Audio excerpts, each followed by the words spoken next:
During my business trip abroad, my husband called to say, "My friends think you're a gold digger." I said, "Strange, I paid for your degree." After an hour, he called again, screaming, "They just mocked me at dinner." I replied calmly, "Did they mention the receipts too? My name's Marta Green, and if you'd asked me a year ago what my life looked like, I would have said stable. Maybe even happy. At least, that's what I thought while standing in the middle of Frankfurt Airport, fresh off a cramped, 12-hour flight from Boston. I could still feel the taste of stale coffee on my tongue and the dull ache in my lower back from sleeping crookedly on the plane. I worked in finance. Specifically, senior analyst at a private equity firm that thought sending me overseas 4 times a year was a sign of respect. I didn't mind too much. The money was good, the hotels were nice, and the minibar was usually free. I glanced at the arrival board, adjusted the strap on my laptop bag, and fished my phone out of my coat pocket. 10 missed calls. All from Colin. I frowned. Colin was my husband of 7 years. Usually, he wasn't this needy when I traveled. He hated the idea of looking clingy, as he called it. Sighing, I called him back. He picked up immediately. "Hey babe," I said, trying to keep my voice light. "Miss me already?" There was this long, weird silence. Not the good kind where you're smiling and thinking about each other. No. This one was thick, heavy. "Yeah," he said finally, his voice tight. "Listen. I had dinner with the guys. Liam, Parker, Dev." "Okay," I said slowly, shifting my weight from foot to foot, already knowing in my gut that something was off. "They said some stuff." "What kind of stuff?" I asked, setting my bag down beside me. They think you're a gold digger." I blinked. For a second, I thought maybe I hadn't heard him right. Maybe I was jet-lagged and hallucinating. Then I laughed. It just slipped out. Not a joyful laugh, one of those bitter, "you've got to be kidding me" kind of laughs. "Strange," I said, pressing 2 fingers against my temple. "I paid for your degree, Colin." Another long pause. "I know," he said quietly. "I told them that. But they kept making jokes. Said I was your charity case. That you're out of my league and that's why you married me. Out of pity." I leaned against the cold glass wall of the terminal, letting the noise of arriving passengers blur around me. "Colin," I said as gently as I could, "you know that's not true." "I know," he said again, but softer. Almost like he didn't really believe it himself. "I gotta go," I muttered, suddenly exhausted. "We'll talk later." I hung up before he could say anything else. An hour later, after checking into the Marriott Frankfurt City Center, I was standing under the weak spray of the shower, trying to rinse off the bad feeling clinging to my skin, when my phone started blowing up again. By the time I got to it, Colin had already left 3 voicemails. I groaned, wrapped a towel around myself, and called him back. He answered on the first ring. "They just mocked me at dinner," he practically screamed into the phone. "Said you bought me like a dog from a shelter. They laughed at me, Marta." I sat down heavily on the edge of the bed. "Did they mention the receipts too?" I asked calmly. "The ones where I paid for your tuition? For your rent? For your car? For your trips to the doctor when you didn't have insurance?" He was breathing hard. Furious. "They said I'm pathetic," he spat. I closed my eyes. "And do you believe them?" He didn't answer. Which was, honestly, answer enough. "You didn't answer me, Colin," I said after a beat, my voice steady but my stomach twisting. "Do you believe them?" He exhaled sharply. "I don't know what I believe anymore." The words hit harder than I expected. "You don't know," I repeated, blinking hard at the ceiling. "After everything we've been through?" "I'm tired of being the joke, Marta," he snapped. "I'm tired of walking into a room with you and feeling like everyone's wondering how I managed to land someone like you. I'm tired of being less." I sat there in my hotel room in Frankfurt, a city thousands of miles away from the apartment we shared in Cambridge, Massachusetts, feeling more alone than I ever had in my life. "You're not less," I said, softer now. "You've never been less." "Then why does it feel that way?" "Because you let it," I wanted to say. "Because you believe the worst about yourself before anyone else even gets the chance to." But instead, I bit my tongue. "Colin," I said, "I married you because I loved you. Not because I needed a project." He laughed. "Bitter, ugly. You know what Dev said tonight? He said you must have gotten bored being single, figured you'd build yourself a husband." My chest tightened. "You're letting the most insecure guy you know rewrite our marriage?" I said. "You weren't here," he barked. "You don't get it." They were laughing at me. In my face. "I'm working, Colin," I said louder now, the anger finally bleeding through. "You remember that? That thing I do that pays our mortgage and keeps food on the table. Silence. I closed my eyes, feeling the weight of every sacrifice I had made. The late nights, the double shifts, the degrees earned while he slept peacefully beside me. I gotta go, I said, cold now. Early meetings tomorrow. Yeah, he said. Of course. Work always comes first. He hung up before I could. The next morning, I sat through the conference, barely hearing a word. Spreadsheets and projections blurred in front of my eyes while my mind replayed last night's conversation on a loop. After the final presentation, I wandered through Romerberg Square, watching tourists snap pictures of the old timbered houses. I bought a pretzel from a vendor just to have something to hold. And somewhere between the fourth and fifth bite, it hit me. Maybe Colin had always felt this way. Maybe he had resented me for years, quietly, secretly, while I paid the bills and made the plans and booked the vacations. Maybe every gift, every favor, every act of love had felt to him like one more reminder that he couldn't stand on his own. Later that night, back in the hotel, my phone buzzed again. It was a text from Dev. Dev and I had never been close.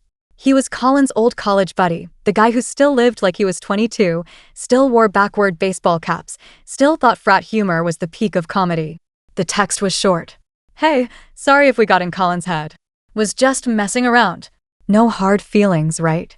I stared at the screen, my jaw tightening. No hard feelings? Was he serious? 2 hours later, Colin FaceTimed me. I almost didn't answer, but curiosity got the better of me. His face filled the screen, blotchy and red. He looked awful. Hey, he croaked. Hey, I said flatly. I'm sorry, he said immediately. I lost it. I was drunk, and they were poking at me, and I let it get to me. I said nothing, waiting. I know you've done everything for me. I know I wouldn't even have my degree without you. I know you've always been in my corner. And yet, I said, one dinner with the guys, and you forgot all of that. He rubbed his face with both hands. I didn't forget, he mumbled. I guess I hate feeling like I'm not enough. I swallowed the lump in my throat. You are enough, Colin, I said quietly. You just don't believe it. He nodded, but he didn't look convinced. We sat there, staring at each other through the glass. Finally, he said, when are you coming home? 3 days, I said. Conference ends Friday. Can we talk then? Like, really talk? I hesitated. Yeah, I said finally. We can talk. He gave a weak smile. I love you, he said. I stared at the screen, feeling hollow. I know, I said. And I ended the call. The next few days were a blur of polite networking, fake smiles, and mechanical handshakes. I didn't tell anyone what was going on. It wasn't the kind of thing you brought up between panel discussions and happy hour mixers. But every night, alone in that sterile hotel room, I thought about Colin. About how much I had given. About how much I had wanted to give. And about how maybe, just maybe, love wasn't enough if one person kept score and the other one kept giving. When I landed back at Logan Airport on Friday night, Colin was there waiting. He looked nervous, hands shoved deep in his jacket pockets. Hey, he said when he saw me. Hey, I said back, dragging my suitcase toward him. We stood there awkwardly for a second. Then he reached out and pulled me into a hug. For a moment, I let him. I let myself pretend everything could just go back to normal. But deep down, I knew it couldn't. Not really. We rode back home mostly in silence. The city lights blurred past the window. I watched them without really seeing them, my head resting against the cool glass. Colin kept glancing over at me, opening his mouth like he wanted to say something, but shutting it again. When we pulled into our apartment building's garage, he KLL'd the engine and just sat there. You're mad, he said finally, voice small. I'm tired, I corrected him, reaching for the door handle. He flinched like I'd slapped him. Inside, everything was exactly how I'd left it. A couple of dirty plates on the counter. An empty coffee cup by the sink. The mail piled up in a messy heap. Home. I dropped my bag by the door and kicked off my shoes. Colin hovered awkwardly behind me, like he didn't know what to do with himself. You hungry? He asked. I could order something? I shook my head. Not really. He nodded like he expected that answer. We sat on opposite ends of the couch, the way strangers do when they're waiting for a bus. So, he said after a while, drumming his fingers on his knees. Talk? I turned to look at him. He looked worn down. Pale. Older somehow than when I'd left a week ago. You first, I said. He swallowed hard. I messed up, he said. I let their crap get into my head. I made it about me when it should have been about us. He licked his lips, nervous. I know you love me. I know what you've done for me. I don't. I don't doubt that. I stayed quiet, waiting. But sometimes it's like, every time you succeed, it just reminds me how far behind I am. There it was. The ugly truth. I leaned back against the cushions. So you're mad at me for doing well? I asked. No, he said quickly. Not mad. Just embarrassed, I guess. I nodded slowly. And instead of dealing with that, you decided to believe a bunch of idiots at a bar. He winced. I know it sounds stupid when you say it like that. That's because it is stupid, Colin, I said, voice rising despite myself. You let them humiliate you. And worse, you let them humiliate me. He opened his mouth to argue, but I cut him off. You think it's easy being the one who carries everything? You think I don't feel the pressure? The judgment. He looked stunned. You've never said, because I didn't want to make you feel worse. I snapped. Because I thought protecting your pride was more important than telling the truth. He rubbed his hands over his face. I don't want to be this guy, he said. Then don't be, I said simply. He stared at me. I love you, he said again, voice cracking. I believed he believed that. But sometimes love isn't enough. The days that followed were weird. Colin was on his best behavior. Cooking dinner. Cleaning the apartment. Asking about my day like we were newlyweds again. And I was pretending too. Pretending I didn't notice how he flinched when I talked about work. Pretending I didn't see the way he tightened his jaw when I mentioned my promotion. I was tired of pretending. One night, about a week after I got home, we went out to dinner at a little Italian place on Newberry Street. The wine was good, the food was better, and for a minute, things felt almost normal. Until Colin's phone buzzed. He glanced at it, then flipped it over quickly, face flushing. My stomach sank. Who was that? I asked, forcing my voice to stay calm. No one, he said too fast. Colin. He sighed heavily. Just Parker. Parker, I repeated slowly. The same Parker who called me a gold digger? He nodded, staring down at his plate. And what does Parker want? He shrugged. Probably just messing around again. I leaned back in my chair, crossing my arms. Let me see. He looked up, eyes wide. What? Let me see your phone. Marta, come on, let me see it. He hesitated for a beat too long. I held out my hand. Slowly, reluctantly, he slid the phone across the table. I opened the text. You sure she's not stepping out on you while she's abroad, bro? Wouldn't put it past a girl like that. My blood ran cold. Seriously? I said, looking up at him.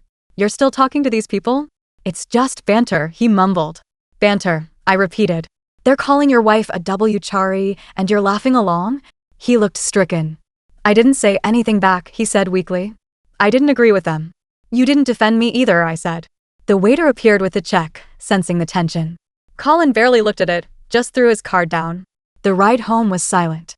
Later that night, lying in bed, I stared at the ceiling while Colin snored softly beside me. I thought about all the times I'd stuck up for him. To my parents, who said he was a deadbeat. To my friends, who said I was carrying deadweight.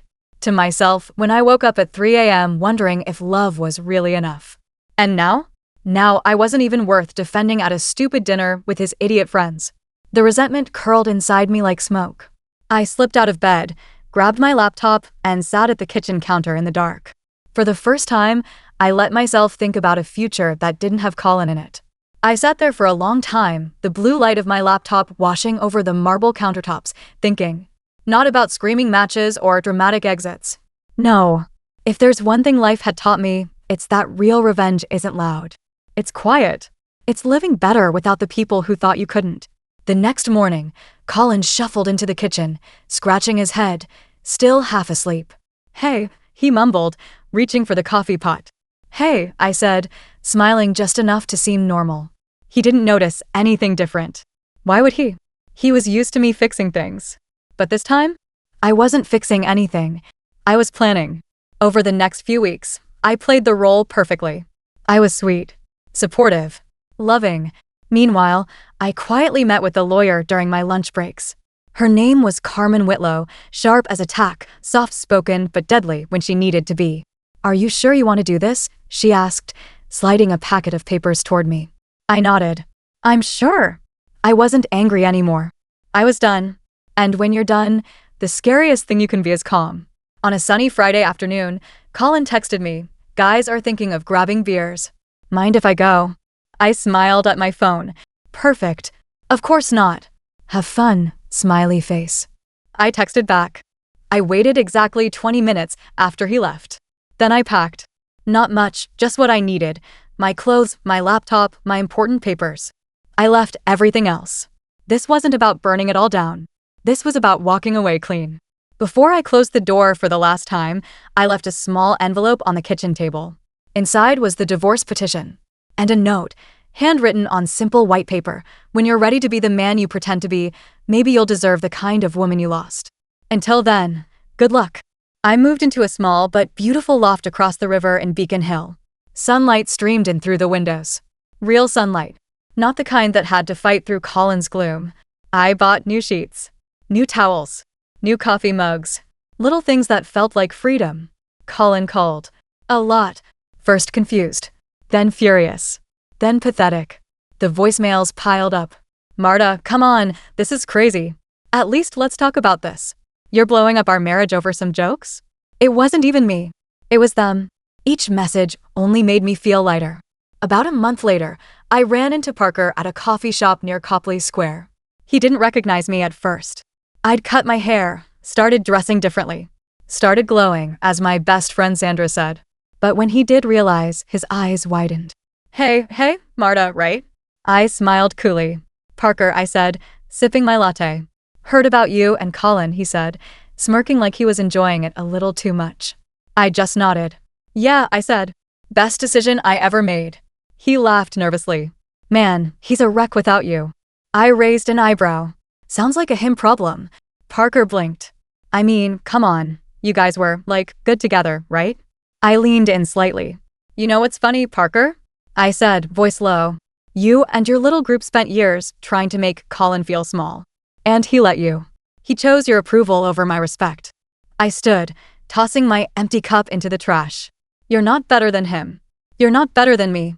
You're just louder. He stood there, mouth slightly open, as I walked away without looking back. The divorce was finalized 6 months later. Colin tried to fight it at first. Tried to get alimony. My lawyer laughed him out of court. When the judge saw the bank statements, every tuition payment, every rent check, every medical bill with my name on it, he shut that nonsense down in 5 minutes flat. Colin left with exactly what he came with. Which was nothing. Now I travel more. Not for work, but for me. Rome in the spring. Lisbon in the summer. Tokyo in the fall. I meet people who don't need to tear others down to feel tall. I smile more. I sleep better. And sometimes, late at night, when the city outside my window hums with life, I think about Colin. And I feel nothing. Not hate. Not anger. Just freedom. The best revenge, after all, isn't hurting someone back. It's living so well they don't even know how to ruin it anymore.